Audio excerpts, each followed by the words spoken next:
Assalamualaikum warahmatullahi wabarakatuh. Alhamdulillah anak-anak ketemu lagi dengan Pak Riki. Baik anak-anak, seperti biasa kita kali ini akan belajar PLBJ. Dan seperti biasa juga sebelum belajar mari kita mulai berdoa. Berdoa dimulai. Bismillahirrahmanirrahim. Raditu billahi robba wa bil islami dina wa bi Muhammadin nabiyya wa rasula. Rabbi zidni ilman warzuqni fahman. Amin ya rabbal alamin. Baik. Alhamdulillah. Semoga sehat semuanya anak-anak ya, tetap semangat. Baik, langsung saja kita belajar PLBJ kali ini tentang kebersihan lingkungan. Apa ya kira-kira yang akan Pak Riki kasih? Baik. Nah, perhatikan dengan seksama. Ya, hidup bersih. Nah, kalian, Pak Riki juga, siapapun orang di dunia ini disarankan dan diwajibkan untuk bisa menjaga kebersihannya. Karena kita makhluk hidup pun harus hidup dengan bersih. Allah mencintai siapapun yang menjaga kebersihan. Bahkan dikatakan an-nazafatu minal iman. Kebersihan adalah bagian dari iman. Orang Islam tuh harus bersih, berwudu, ya kan? Itu menjaga kebersihan. Baik, kita langsung saja. Yang pertama, kebersihan diri. Ya, perhatikan anak-anak. Ya, lihat ke depan. Ya, mandi dengan teratur. Mandi teratur tuh gimana Pak? Mandi teratur yaitu mandi pagi dan mandi di waktu sore hari. Pintar. Alhamdulillah. Tepuk tangan dulu semuanya. Nah, semangat ya. Terus, yang kedua, kebersihan diri dengan cara menggosok gigi dengan teratur.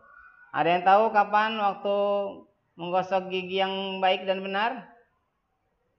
Siap? Oh, benar. Iya.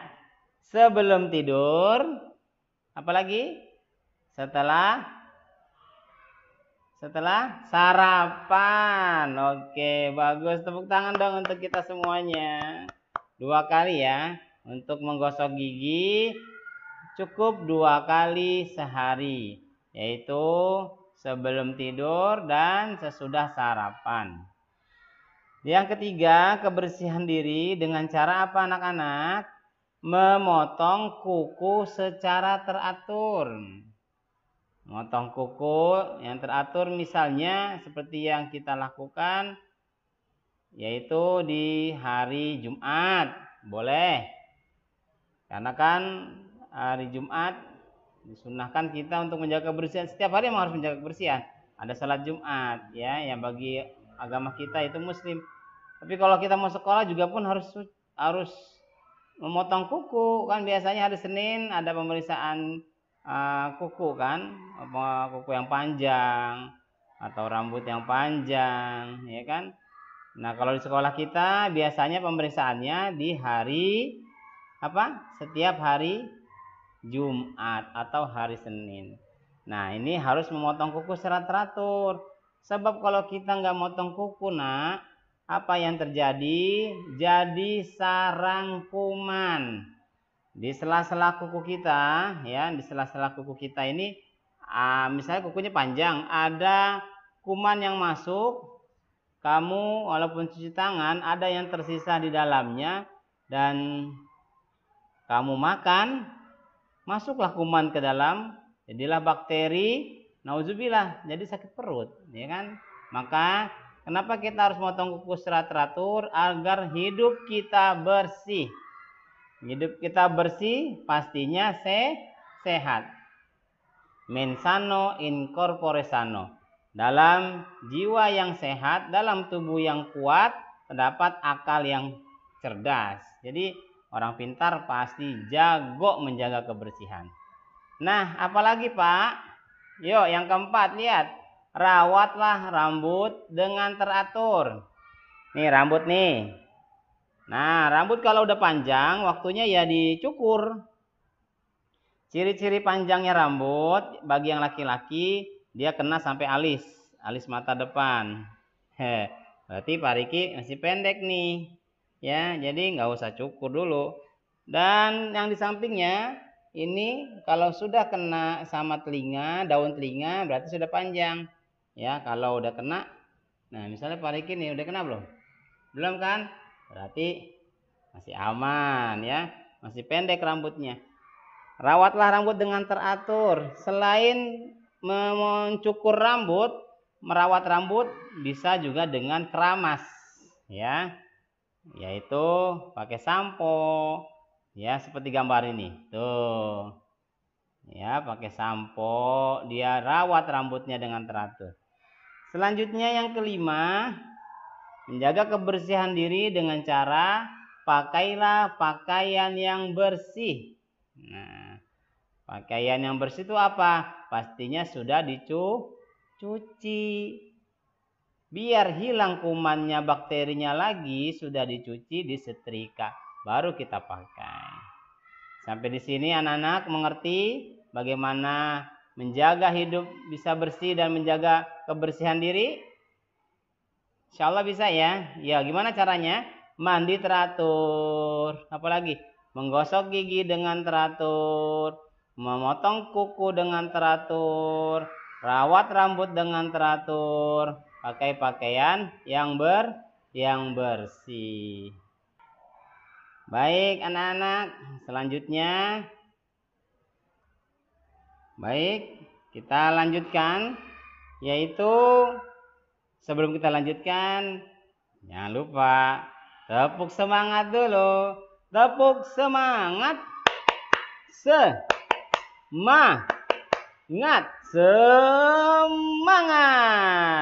Oke anak-anak. Tuh kayak gambar di atas ya. Tuh semangat. Semangat ke sekolah. Semangat belajar. Dan pastinya dunia kalian ada dunia belajar. Dunia bermain. Belajar sambil bermain. Bermain sambil belajar. Insya Allah kalian akan bisa jadi orang hebat nantinya. Baik, kita lanjutkan untuk kebersihan lingkungan. Kebersihan lingkungan, bagaimana caranya kita bisa menjaga kebersihan lingkungan? Ya, perhatikan ya. Yaitu membiasakan diri membuang sampah pada tempatnya. Siapa yang suka membuang sampah di tempat sampah? Angkat tangan.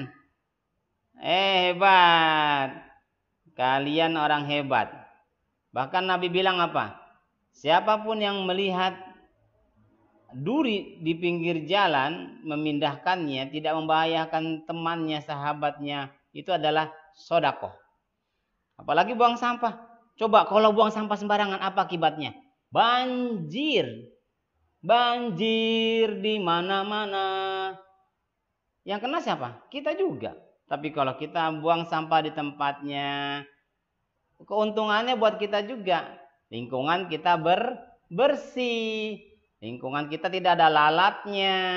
Bahkan ketika hujan turun, Allah berkahi bumi ini, Allah kasih hujan, itu rahmat. Gak pernah ada hujan yang musibah. Kenapa musibah? Karena kita selalu buang sampah sembarangan. Nah jangan ya anak-anak. No throw the rubbish. Harus buang sampahnya pada tempatnya. Throw the rubbish to recycle bin. Recycle bin. Oke, tempat sampah maksudnya ya. Baik, selanjutnya bagaimana menjaga kebersihan lingkungan, yaitu dengan menyapu dan mengepel lantai secara teratur. Ya, minimal sehari sekali. Bagusnya pagi dan sore menyapu dan mengepel lantai di rumah. Ya, insya Allah rumah kalian bersih. Pastinya penghuninya pun sehat. Tapi apa akibatnya Pak kalau nggak pernah dipel, bahkan disapu pun tidak? Apa jadinya?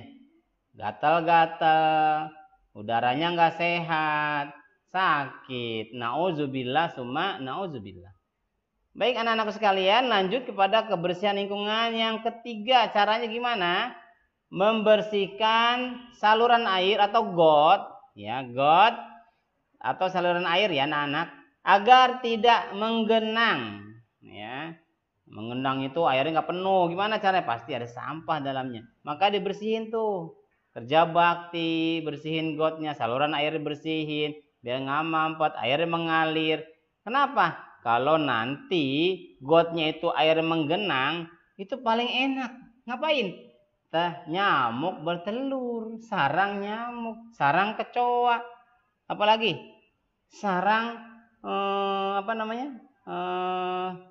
hewan-hewan serangga, ya. Nauzubillah, jangan sampai, ya. Misalnya kelabang tuh, kelabang kan suka di got yang airnya menggenang. Baik, karenanya kita wajib membersihkan got atau saluran air secara rutin juga agar tidak mengenang, minimal sebulan sekali, paling bagus seminggu sekali. Baik, lanjut kepada kebersihan lingkungan dengan cara yang keempat. Bagaimana? Menyingkirkan benda-benda yang dapat menimbulkan bau tidak sedap. Ya, bau tidak sedap itu biasanya awal dari sampah, kan? Apalagi misalnya ada pinggir jalan atau apa yang baunya menyengat, kita pindahin kemana? Ya ke tempat sampah, ya, tempat sampah yang tempat sampahnya itu untuk naruh sampah yang tidak sedap baunya. Nah, kenapa harus dipindahin? Karena bisa menyebabkan polusi udara, pernapasan kita terganggu, akhirnya sakit deh.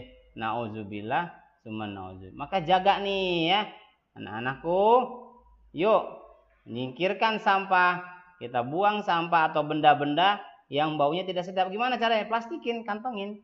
Misalnya pempes nih, bekas pempes, kan ada yang tidak disiplin, buang pempes adiknya atau buang pempes anaknya, nggak pakai dicuci lagi kotorannya, langsung masukin aja ke tempat sampah. Atau ketika tempat sampahnya nggak ada tutupnya, baunya kemana-mana kan? Bau, kan? Karenanya kita singkirkan benda-benda yang dapat menimbulkan tidak sedap. Kalau pempes, bekas pempes, tutupin atau diikat pakai plastik dan lain sebagainya. Baik, selanjutnya kebersihan lingkungan yang kelima dengan cara apa anak-anak? Yaitu mengubur kaleng-kaleng bekas agar tidak menjadi sarang nyamuk. Itu tadi Wak bilang, nyamuk itu senang sama air yang tergenang. Misalnya bekas susu formula kamu atau susu formula adik, atau bekas tempat-tempat minuman yang sudah tidak terpakai, taruhnya sembarangan, taruhnya di halaman atau taruh di garasi, tiba-tiba ada genangan air dalamnya. Nauzubillah, akhirnya ada yang bilang, bunda, kok banyak banget nyamuk di rumah kita ya. Oh iya nak, mungkin yuk kita periksa yuk sekitar rumah kita. Apa jangan-jangan ada kaleng bekas dan ada genangan air jadi sarang nyamuk ya nak. Nah, makanya anak-anak, yuk kita sama-sama nih, nggak anak-anak aja, Pak Riki juga, ayah bunda di rumah juga, kita mengubur kaleng-kaleng bekas biar tidak menjadi sarang nyamuk. Nah, sekarang kita tiba di bagaimana memelihara kebersihan lingkungan. Baik. Enak ya kalau kita ke puncak ya, kayaknya lingkungannya bersih banget udaranya. Yuk kita nyanyi dulu yuk. Naik ke puncak gunung, tinggi sekali. Kiri kanan kulihat saja, banyak apa lagi? Oke, ganti. Banyak pohon yang rindang. Ngarang ya, nggak apa-apa ya, ngarang dikit ya. Baik, anak-anak perhatikan ke depan lagi di layar ini. Kita diajarkan untuk memelihara kebersihan lingkungan dalam pelajaran PLBJ. Bagaimana caranya? menjaga lingkungan. Ayo sama-sama baca. 1, 2, 3. Menjaga kebersihan lingkungan harus dibiasakan sejak dini atau kecil. Ayo baca, ayo sama. Ya, yang kedua. Ayo semuanya ya. 1, 2, yang kencang suaranya. Memelihara kebersihan lingkungan sekolah adalah tanggung jawab semua warga sekolah. Memelihara kebersihan di rumah adalah tanggung jawab semua anggota keluarga. Rumah sehat adalah rumah yang bebas dari sampah. Lalat yang hinggap di makanan dapat menimbulkan penyakit. Nah, dari sini sudah jelas nih. Ya, kita harus biasa menjaga lingkungan sejak kecil. Kita nih masih kecil kan, kelas 2, apa udah gede? Ada kelas 2 yang jadi PRT? Hah? Nggak ada kan? Apa kelas 2 ada yang jadi presiden? Walaupun ada cita-citanya, insya Allah cita-citanya 10 tahun ke depan atau 20 tahun ke depan. Tapi untuk sekarang kita harus bisa nih membiasakan kebersihan lingkungan. Apalagi memelihara lingkungan sekolah, memelihara kebersihan rumah, dan rumah sehat bebas dari corona. Bebas dari sampah. Lalat aja takut. Kenapa kamu lalat takut masuk ke rumahku? Kamu wangi. Aku takut, mundur. Yang datang kupu-kupu. Kupu-kupu. Kupu-kupu yang lucu. Lucu kupu-kupu ya. Kupu-kupu yang indah. Ya, dia akan hinggap kalau rumahnya wangi. Kenapa? Bunganya semerbak, bukan bau sampah tapi bau bunga. Subhanallah. Baik anak-anakku sekalian dirahmati Allah Subhanahu wa taala. Sekarang kita akan mengetahui nih manfaat hidup sehat. Yuk, sama-sama ya, kita baca lagi. Hidup bersih. Yuk, 1, 2, 3. Hidup bersih akan jauh dari penyakit. Siap? Hidup di lingkungan yang bersih terasa lebih nyaman. Lihat tuh gambar kartunnya tuh. Ini orangnya sehat nih pasti. Kenapa? Dia hidupnya bersih. Pola hidupnya bersih. Pola makannya sehat. Lingkungan sekitarnya pun bersih. Nggak ada sampah. Nggak ada lalat. Nggak ada apa lagi tuh.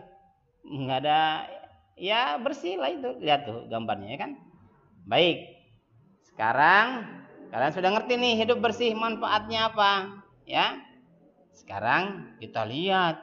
Apa sih akibat kalau tidak menjaga kebersihan lingkungan? Yuk. Akibat tidak menjaga kebersihan lingkungan apa aja? Ayo sama-sama. Mudah terserang penyakit. Tuh ya Allah. Mulai sekarang nih ya. Kenapa kok banyak yang sakit nih kayak corona? Bisa aja, hidupnya nggak sehat, hidupnya nggak bersih. Insya Allah anak-anak alamana, guru-gurunya, anaknya, keluarganya bersih, sehat semuanya. Jadi tidak, no corona, no penyakit, no virus. Allahu Akbar. Nah, selanjutnya hidup di lingkungan yang kotor akan terasa tidak nyaman dan tidak tenang. Bener nggak? Coba kamu tidur di atas sampah ini nih, digambar ini nih. Yang datangin siapa? Lalat. Apalagi? Ular. Gerem. Apalagi yang datangin? Kecoa. Nauzubillah. Di atas sakit, nauzubillah. Nah, lihat yang sebelah kiri gambarnya itu. Tuh, asri, nyaman, indah, bersih, sehat. Itulah manfaat kalau kita hidup bersih. Dan akibatnya kalau nggak bersih, sakit. Lingkungannya tidak enak, tidak nyaman. Nauzubillah, summa nauzubillah. Baik anak-anak, dari sini Mungkin cukup sekian yang kita pelajari pada kali ini PLBJ tentang hidup sehat dan manfaat hidup bersih, baik untuk kebersihan diri, kebersihan lingkungan rumah, sekolah, dan rumah sehat, serta akibatnya kalau kita tidak menjaga kebersihan, itu adalah pengetahuan bagi kita. Dan ingat anak-anak semuanya, ilmu yang bermanfaat adalah ilmu yang diamalkan. Diamalkan itu apa, Pak? Dijalankan. Al-ilmu bila thamarin kasyajarin bila thamarin. Al-ilmu bila amalin kasyajarin bila thamarin. Ilmu yang tidak diamalkan seperti sebuah pohon yang besar tapi tidak berbuah. Enak nggak? Coba tanya deh sama kakek sama nenek. Kakek, kenapa sih ada pohon pisang di kampung? Kenapa sih ada pohon mangga? Kenapa sih ada pohon apa lagi? Ada pohon singkong, ya kan? Apalagi durian, ada rambutan. Kenapa, Kek? Udah lama nih masih dan selalu berbuah. Karena mereka berbuah, cu. Karena mereka menghasilkan. Pasti dipelihara. Begitupun kita. Ilmu yang manfaat adalah ilmu yang diamalkan. Mulai sekarang kita amalin nih. Ya, buang sampah di tempatnya, mandi yang teratur, gunting kuku teratur, rambut cukurnya yang rapi. Kalau udah pendek juga tetap aja harus sampoan, ya kan? Apalagi pakaiannya yang bersih, ya kan? Pola hidupnya sehat, insya Allah sehat semuanya. Oke anak-anak? Bisa mengamalinnya? Harus bisa. Harus bisa karena Allah ngasih kita ilmu yang bermanfaat. Amin ya robbal alamin. Baik, cukup sekian, semoga bermanfaat dan pastinya stay at home, tetap di rumah, jaga kesehatan dan sehat semuanya. Insya Allah kita akan menjadi hidupnya bersih dan nyaman. Amin ya robbal alamin. Terima kasih. Mari kita tutup dengan membaca doa. Subhanakallahumma wa bihamdika asyhadu alla ilaha illa anta astaghfiruka wa atubu ilaik. Wassalamualaikum warahmatullahi wabarakatuh.